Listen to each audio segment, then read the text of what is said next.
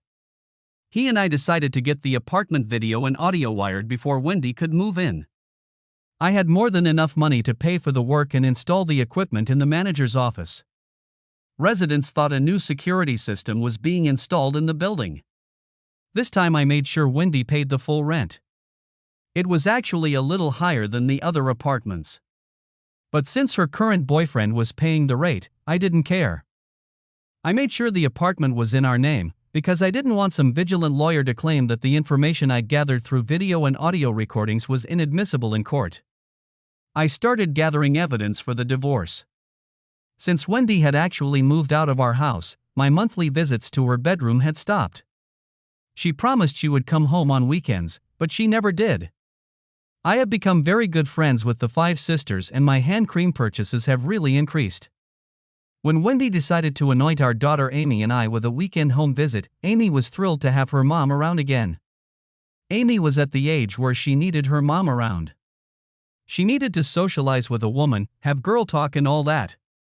Dad didn't come around anymore. Amy started idolizing her mother and Wendy's lifestyle. I figured it was just a phase Amy was going through, so I played along. I didn't realize how wrong I was. When Wendy did bless me with a visit to my bed, I couldn't perform anymore. I kept watching videos of her lover and listening to the sounds of their sex. She let her lover do everything to her. She was acting like his slave. I heard him belittle me as he fucked her, and she agreed with him that I was incomplete as a lover and a man. "Bill, what's wrong with you?" she asked after trying unsuccessfully to get me an erection. "We haven't had sex in months and you can't even get an erection. If I didn't know better, I'd swear you had a girlfriend." "I'm sorry, Wendy, but I have too much on my mind to perform. I'll do it better next time. I promise." The next time never came. Wendy's boyfriend would send her rent checks to a P.O. box, where they would eventually come to me. I copied them and put the originals in the bank. A lot of you are wondering why I didn't get back at him while he was fucking my wife. Don't be disappointed, I did. The bank manager I did business with for my company was a good friend of mine, and also a good friend of the bank manager of my wife's lover's bank. Just for the sake of interest, we started keeping an eye on his finances. We soon realized that he was living too close to the edge and wanted to help him. After a couple months, we noticed a pattern in his finances. He seemed to be a little short of money every couple of months, and depended on the floating time between deposits and withdrawals to stay afloat. His accounts were short on cash, and if my wife's rent checks came into the account at certain times of the month, they would be returned for insufficient funds, or, even better, result in several of his wife's checks being returned for insufficient funds. Get the point? So we started playing games with his accounts. Soon he not only began receiving fines from my company for returned checks and late rent, but he was also paying bank fees for checks written by his wife that were also returned. Soon many of her checks, to her embarrassment, began bouncing at her favorite stores. Even some of her friends started asking her for cash if they split a check for lunch. Our plan was working perfectly. Because of all those returned checks and fees, his credit rating was lowered. This did not please his credit card companies. Although they didn't close his accounts, they used a different method. They permanently lowered his credit limit to exactly the amount he owed, effectively removing his ability to pay anything.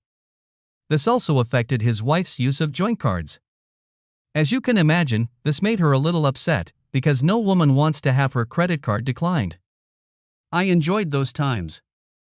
Not only was he getting $200 to $300 late fees and return checks, he still had to explain to his wife how these mistakes happen without mentioning that my wife's apartment complex and their depositing habits were to blame. I bet there were some interesting conversations about family finances in his house. The next break was sent to me from heaven.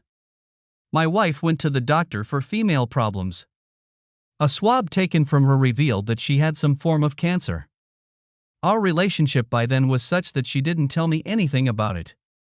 She only told me that she was having female problems and needed surgery. The truth came out when my then 17-year-old and 18-year-old daughter Amy let the cat out of the bag. She told me she was going to stay with her mother. "Why, Amy?" I asked. "Have I been such a bad father to you?" "No, Dad, you didn't see it, but Mom needs me. She has ovarian cancer. And you don't love her anymore, but I still do. I want to help Mom get through these months until she gets better. I missed my daughter, but I needed to finalize my plans. If Amy chose to be with her mother over me, so be it. As much as I wanted my daughter to be with me, she chose her mother. I think she really needed to help her mother become complete." Amy was all grown up now. Plus, living with her mother might have exposed Amy to what a slut her mother really was. The following Sunday I went to church. It had been many years since I had set foot in the house of the Lord, but I wanted to take the time to thank Him. That's right, I wasn't praying for Wendy's recovery, I was thanking the Lord for delivering her from cancer. It was the nicest thing He could do for me. Wendy was suffering, and Wendy's lover was paying full price, but getting nothing in return. He cleaned up Wendy's vomit, watched her hair fall out, watched her lose weight and become more of a Halloween decoration than a person. On one of the tapes, I saw how he treated Wendy. He would leave her lying in her own filth until he was ready to help her. Amy must have noticed this, because she was the one who took care of her mother. I made an appointment with a lawyer. I explained that I wanted to get out of the marriage without financial loss, except for his fees. I also wanted him to make sure the lover's wife got all the information she needed to get him out. He told me, as usual, that this was a no-fault state and everything would be split 50-50ths. Not a chance, I thought. I had other plans. I left all the video and audio evidence, as well as copies of all the rent checks paid by my wife's lover through his account, and the rental application signed by lover and Wendy. I wanted him to collect all the paperwork, but not file it until I said so. The next step was to sell off all of my real estate. It had to be done slowly because I didn't want to depreciate my assets too much. I was very fortunate in this endeavor. First, the real estate market was booming and several real estate firms were entering our market. As the new firms competed with each other, they were constantly getting into bidding for some of my best properties. I usually ended up getting more than I expected. I was very satisfied. In the meantime, I slowly cleared the house of all our personal belongings and sold it. The closing was scheduled for the day after my wife received the summons. After about 6 months, I signaled my attorney to give my lover's wife everything she needed to divorce him. He moved into my wife's apartment with my wife and daughter after my wife kicked him out. They were a happy family until they realized they had no money. His wife froze all his assets and I made sure my wife's accounts were transferred to my offshore accounts. They were both as poor as church mice. One day my property manager Phil called from my wife's apartment and left a message for me. It said, "Check out the video I'm sending you today. Your daughter is in trouble." I stopped watching videos from Wendy's apartment months ago. My lawyer said we had more than enough evidence of her cheating for a divorce. So naturally I was concerned when I got a call from Phil, my property manager. After lunch, a courier delivered the disc. The disc was arranged chronologically. It started about 4 months ago. It started with lover drugging my daughter and raping her. Amy cried for hours, but she wouldn't leave. All she kept saying was, "Why did you let this happen, Mommy?" The clips further showed lover getting my daughter hooked on crystal meth and using her as a sexual object. He beat her, humiliated her and used her for his vile sexual games. I watched my daughter sink into the life of an addict. She begged him to give her the cure. He would force her to have sex with him before giving her the medicine. Soon she was just stripping naked in the living room and waiting for him to start. He was sadistic and soon had Amy begging him not to hurt her. I watched the video taken in my wife's bedroom. She was awake and listening to Amy being raped. I saw tears in her eyes, but she did nothing to stop him. She was too subservient to him to resist his sadistic nature. She just lay there and let Amy satisfy her lust. The worst video was filmed one night when Loverboy brought a couple of very unpleasant-looking guys into the apartment. The three of them had rough sex with Amy for 4 to 5 hours. Amy passed out and the session ended after a few hours. They continued to use her body even though she was unconscious. In the video, one of the guys walks into Wendy's bedroom. "Hey, mommy. You have a great daughter. She holds her head up really well. I'd try you, but you're too ugly right now. But don't worry, we'll be back to savor your daughter's sweet pussy," he bragged. Now it was too late to protect Amy from Loveboy and his friends. Amy was a willing partner as long as the drugs kept coming. These clips cover a time period of about 4 months. By the time I saw them, Amy was already hooked. It was too late to help my girl. I called my lawyer at 4 in the morning when I stopped crying and left him a message. The message asked me to save her. Get her out of that apartment before someone killed her. I knew she was over 18 and legally there was nothing I could do, but I had to try. Amy was still my little girl. Although I still didn't have any special feelings for Wendy, I couldn't ignore what was happening to our daughter. The next day he called me back on my voicemail. He said he would think about saving Amy, but she was an adult and there wasn't much he could do. Later that day, he called back. Alan reported that my 18-year-old daughter was pregnant and claimed that my wife's lover was the cause. He forced her to sell her body and kept her on drugs, crystal meth, so she wouldn't resist. He also added, one night when Lover and Amy were working in the hotel bar, the client turned out to be an undercover police officer. Lover was arrested for contributing to the delinquency of a minor and numerous other prostitution and drug charges. I didn't think he would contest the charges, but I sent the tapes from Wendy's apartment to the police and the local media just in case. Thanks to the publicity the tapes generated, I was certain that Lovering would never work in this town again. In addition, the publicity gave his wife additional leverage to settle the divorce proceedings. A boy in love was in jail awaiting trial because he couldn't make bail. My daughter was also in jail because she didn't have money for bail. Alan, my lawyer, and I discussed Amy. Alan said that I should keep her in jail and he would make sure she was placed in a treatment program. He explained that if I bailed her out, she would just become another drug addict on the street. It would be better to leave her where she could get treatment and he could keep an eye on her.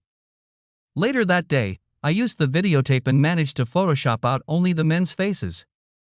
3 weeks later, they were found beaten to death in the alley behind their favorite bar. Luckily for him, Loverboy was in jail or he would have joined them in death. You see, one of the spaces in my store was rented by some guys with ties to organized crime. They were supposed to do me a favor. At the same time, my wife was not paying any attention to her business while she was undergoing treatment.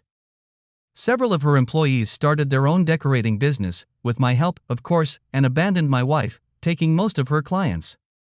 Her business failed and her landlord, guess who, evicted her from her office space. She was broke and had no source of income. There was no health insurance for her. She called me and asked me to put her on my policy, which I did. But the policy I had did not cover pre-existing medical conditions. I've always been able to plan ahead. So I moved to the present tense of my story. I was on an airplane to South America. There was no way to track me down. I soon landed in Cancun and made another identity change, taking a plane to Europe. In Europe, I would make another identity change and head for warmer climes. In this way, my wife would never be able to find me, nor would the local police if they were looking for me in connection with the beating. Before I left for Australia, I called my lawyer Alan.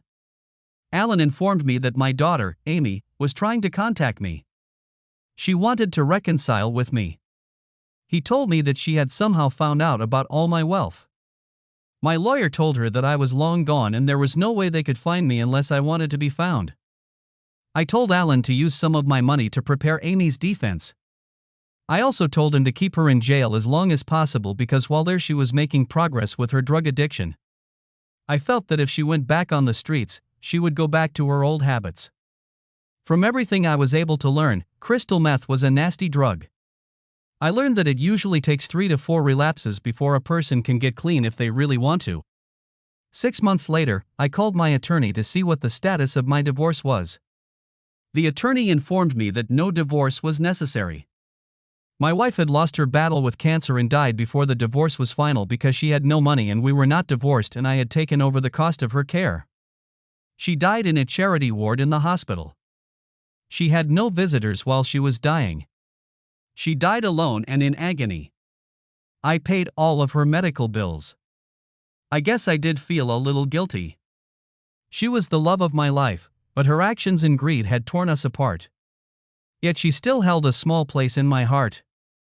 I was overseas, in hiding, and my daughter Amy was in prison when Wendy died. There was no funeral for Wendy. Alan said, her ashes are waiting at the county coroner's office for someone to collect them. If no one shows up to pick it up, she will be buried with other indigent people in an unmarked grave. Alan was silent, waiting for me to answer. I suppose he was waiting for me to suggest that I take responsibility for Wendy's remains. Not a chance in hell, I thought. She's caused me too much pain and humiliation over the years for me to forgive her now. I cajoled him and asked about his daughter. She lost her baby at 4 months due to an STD. She's in jail now, serving a 12-month sentence for prostitution and drug possession, but she's in a good drug treatment program and seems to be making progress. How about Loverboy?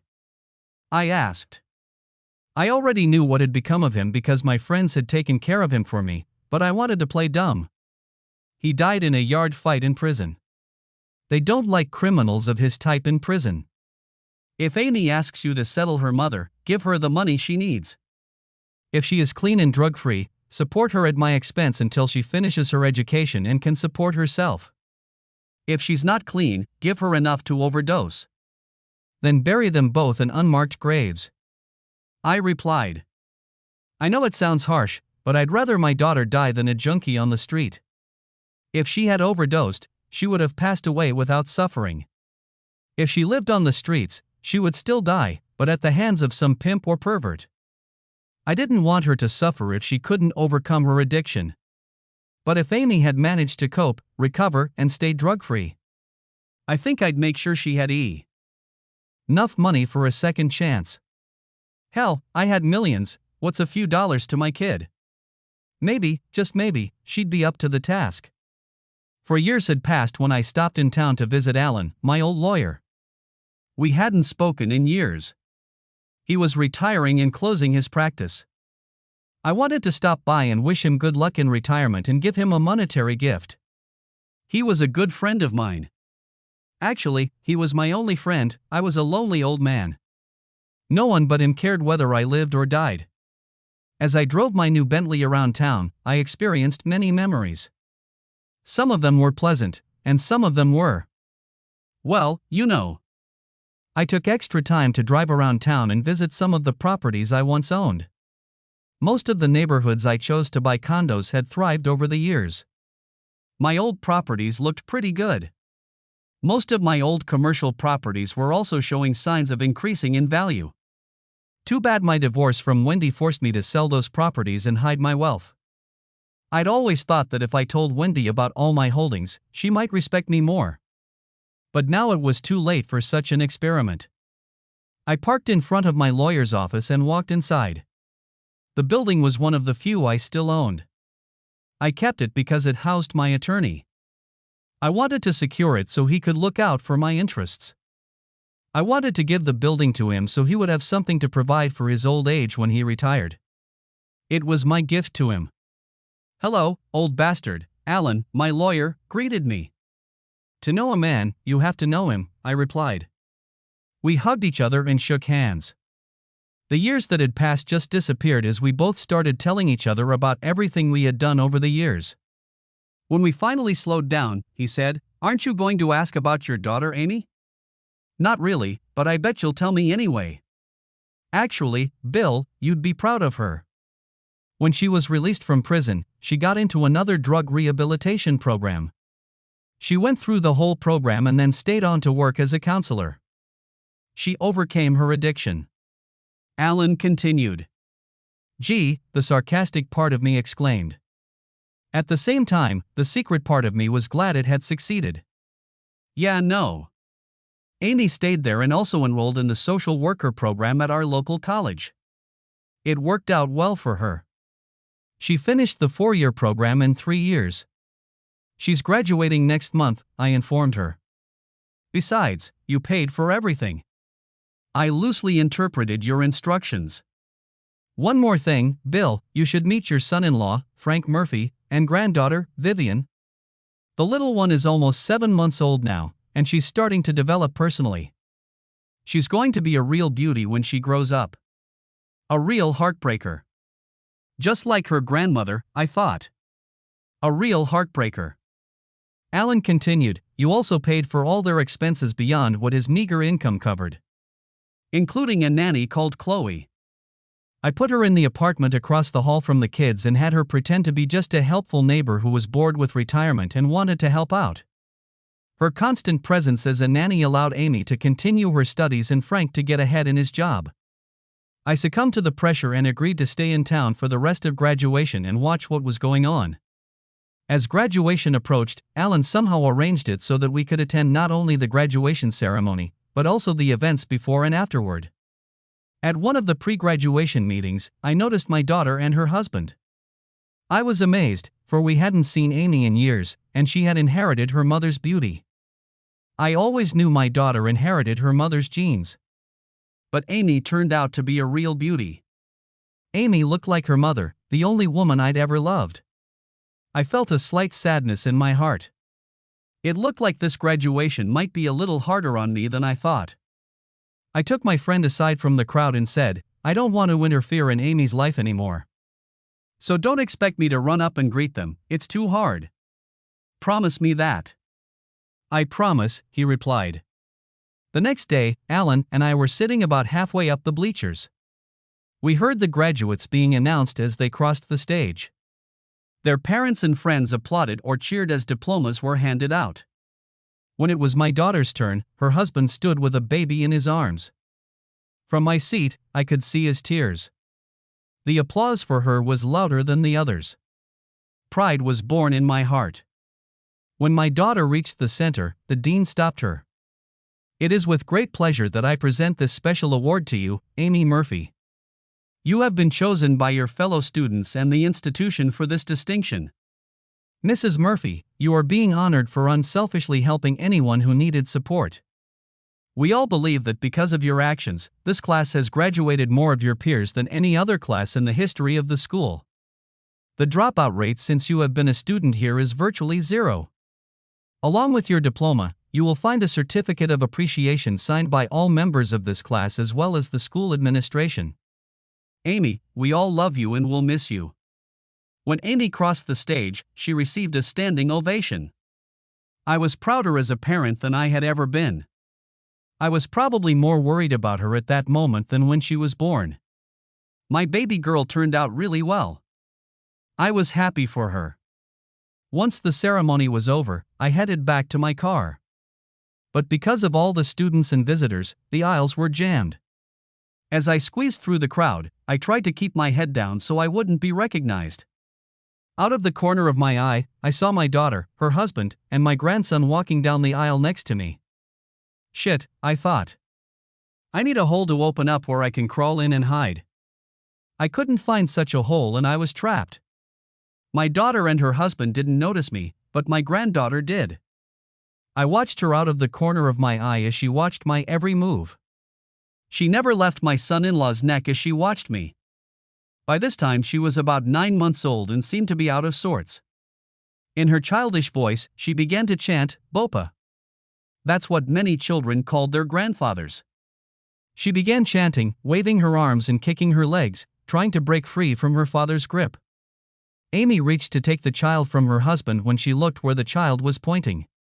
Not knowing me, Chloe showed her granddaughter a picture of me and tried to explain who I was. The child really learned her lesson. To her credit, Amy didn't scream or pass out. All she said was, "Hi, Daddy. Thanks for coming and supporting us all these years.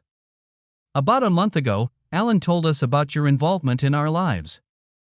I later learned that he had kept this little family under his protection for many years. He also informed Amy that it was my money that paid for her education and other expenses over the years. He played the role of the father that I could not, yet he gave me credit for it. I looked at her and smiled. I wouldn't miss your graduation for any tea in China. And paying your expenses was the least I could do. After all, I'm the one who left you alone. Amy's husband looked at me and stammered. He really didn't know how to behave at a reunion. I caught his arm for support. My granddaughter grabbed my shirt and started yelling, "Bopa, Youpie." My daughter Amy spoke first. "Vivian wants you to hold her, Daddy. Don't you want to coddle your granddaughter?" Before I could make a decision, I had a very excited little girl in my arms. She was hugging my neck and telling everyone in my ear that I was Bopa. I was hooked. This little baby had worked his way into my heart. Suddenly I was a grandfather, father and father-in-law, and I was enjoying every minute of it. Years of loneliness seemed to be over. My heart began to heal. Soon we were standing in one of the large parking lots with Alan, my attorney. "Bill, let's get in your car and drive to a restaurant so you can get reacquainted with your family. We have a lot of years to get through." My brother-in-law, Frank, odd when he realized we were approaching a Bentley Mulsanne, a $300,000 car. He just stopped and stared at us with amazement on his face. I handed him the keys. "You want to drive, son?" I asked. The glow from his grin eclipsed the lights in the parking lot. It looked like he wanted to drive. We drove across the lot to his old beat-up Ford to get a car seat and everything else needed for traveling with a small child. I looked at the car and made a decision. He will get his own set of keys to the Bentley tomorrow. I'll buy my own other car later. As soon as we pulled away, I found myself sitting in the back seat next to my granddaughter, who was between Amy and me. Little Vivian was holding onto my hand and chatting with me like any small child would. A rather large lump formed in my throat. "Dad, we have a lot to talk about," Amy said. "I need to apologize to you. I was a stupid, selfish kid. I never realized how much I went out of my way to Mom to hurt you." "No, you don't need to apologize. I'm proud of you for turning your life around and now you have a beautiful little family. And I finally realized that you needed your mother all those years ago and she needed you too. I'm just sorry that you both were taken advantage of by that creep James." "But Dad," I interrupted her by saying, "I would like to be a part of your new life if you agree. I too have made many mistakes in our relationship and would like to make it up to you. We have a lot to talk about. And I hope I never see that James again. He ruined my mother with his lies, and he ruined me with his perversions and drugs. If Frank hadn't found me, I'd still be in jail or dead from an overdose. It took me a fourth try before I overcame my addiction. It was because of Frank T. Had I was able to do so. His love helped me overcome the final hurdle. Now little Vivian is my reason to stay clean.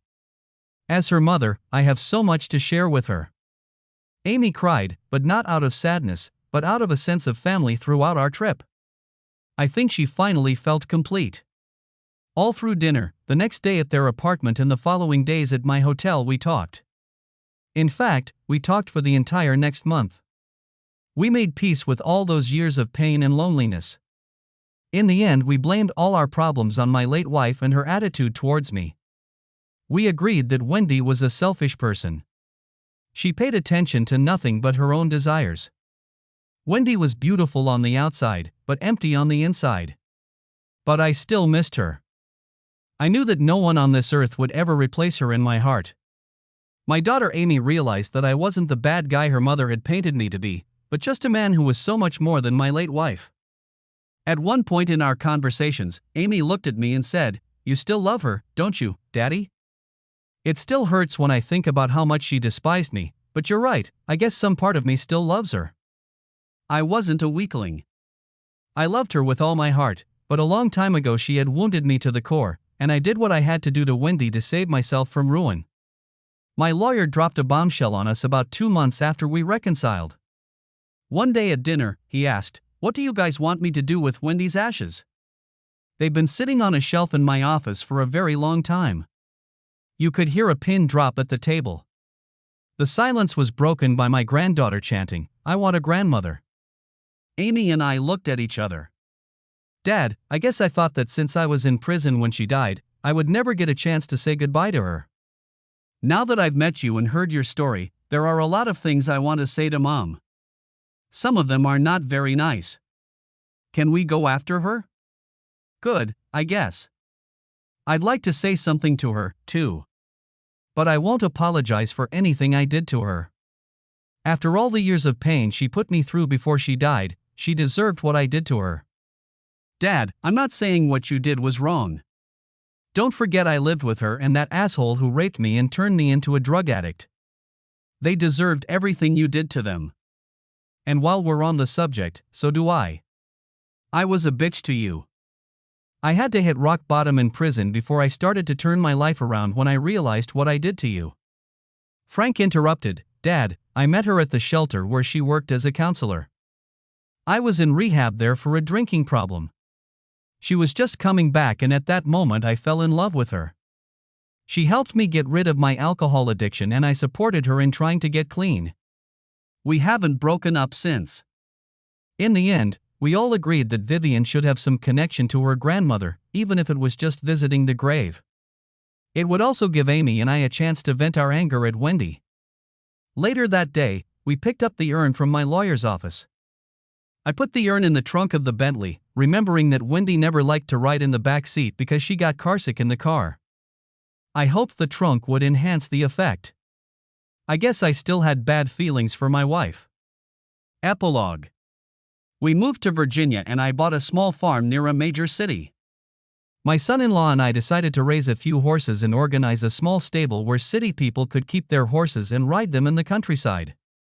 Wendy's ashes will eventually be buried in a small family plot on our farm. This plot contained the remains of a family that lived here in the mid-1800s and once owned part of the property. We cleaned up the lot and put up a small fence to enclose it. We left room for a few additional graves. The last thing I did was set up a headstone for Wendy. It said, Wendy Adams, 1956 to 1995. Cancer victim. She will be missed by all who loved her. We all forgive you. Over the years, I have noticed that my granddaughter often plays with her books in this little graveyard. One day I asked her why. Because Grandma talks to me and helps me learn to read. She said it as if it was a completely normal phenomenon. Papa, she says she's sorry she hurt you. Someday she will make it up to you. She also told me that now she sees what a good man you are and would like you to forgive her. She also asks if she can wait here, in the cold and dark, until it is your turn. Then she asks if you will let her come into the light with you. Then she can be with you always. A little voice said in my head, that was a nice try, William, but I don't get carsick anymore. I fell to my knees and began to hug Vivian. Papa, why are you crying? END.